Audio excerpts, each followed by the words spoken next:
Let's talk about Alan Jackson and about how the country music establishment is often woefully out of step with the music it claims to represent. Alan Jackson broke big in the early 1990s, just as the neo-traditional movement was giving way to a more pop-centric, stadium rock-oriented, crossover-friendly style of country music. And while his image, songs, and influences are firmly rooted in earlier country music tradition, he navigated the shift beautifully with a string of hits along the way. In 1994, Alan Jackson was slated to play his song Gone Country at the ACM Awards. It's a song about artists and executives chasing a trend they don't really understand, which flattens the genre of country music into a marketable costume. For the broadcast, the ACM production team told Alan Jackson and his band that they would be playing to a pre-recorded track. He strongly objected, but agreed to perform.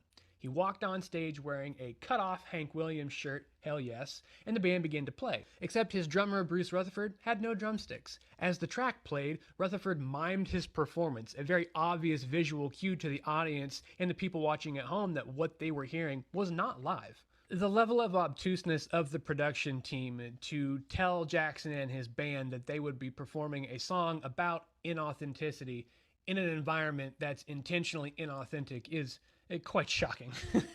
But it also isn't the last time that Alan Jackson would use the awards show format to make a statement. In 1999, George Jones was asked to appear at the CMA Awards, but only if he would perform a shortened 1-minute version of his song choices.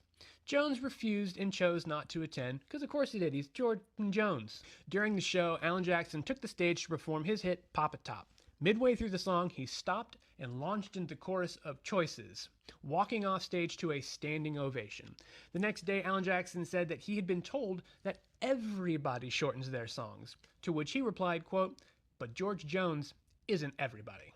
He's right. Alan Jackson sits at a crossroads in country music history. At the height of his critical and commercial success, he used his position to push back against industry forces that he thought were watering down country music. The battle over country music's identity is a topic that I plan on returning to, not just because it speaks to me personally as a fan, but because the idea of who is real country, and what direction that particular genre goes tends to reflect much larger conversations about who gets to define culture, values, and legitimacy.